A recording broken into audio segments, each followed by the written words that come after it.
had to lay the foundation for a new world order. A new world order. A world where the rule of law, not the law of the jungle, governs the conduct of nations. When we are successful, and we will be, we have a real chance at this new world order, an order in which a credible United Nations can use its peacekeeping role to fulfill the promise and vision of the UN's founders. NATO.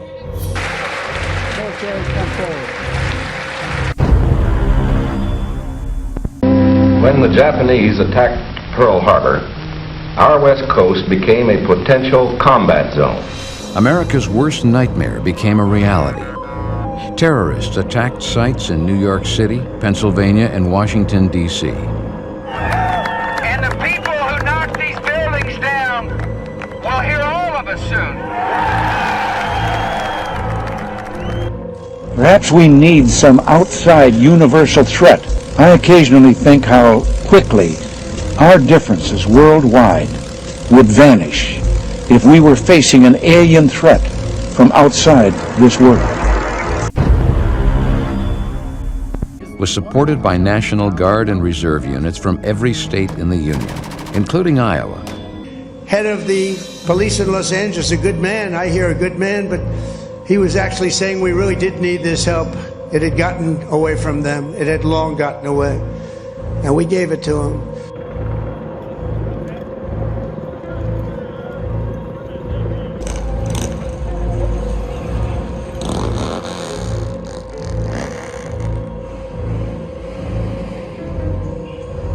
Shoot some kid who's afraid of doing what? You're going to shoot an elected official? If you shoot me, you better shoot straight.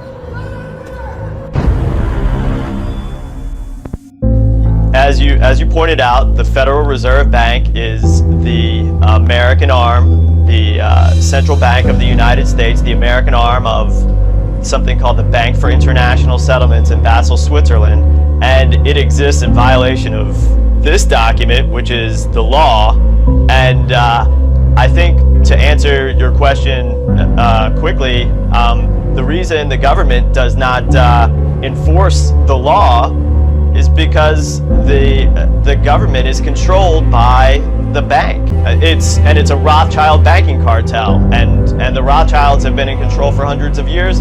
And as one of the most famous Rothschilds stated, it can be control of a nation's wealth, and I care not who makes the laws, because the people who control the money control the government, and they control the media, and they control the minds.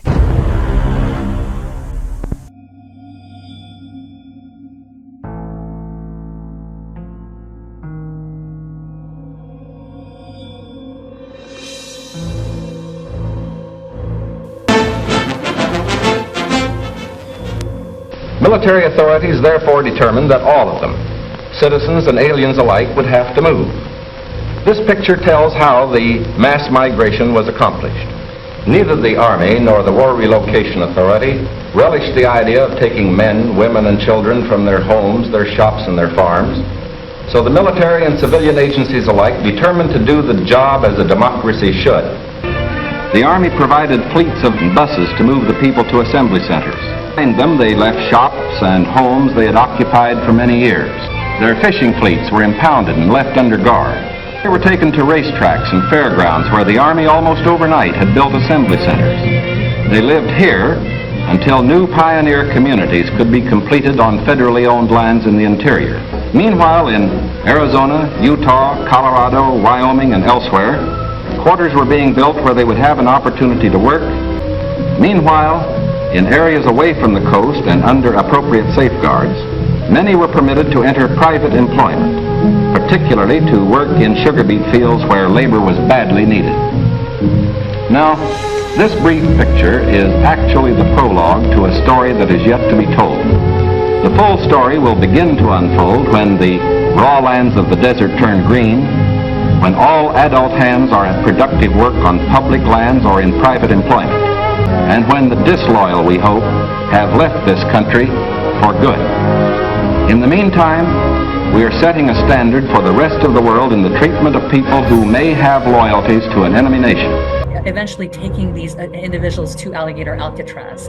You know, Alligator Alcatraz cannot end up being a black hole where people disappear.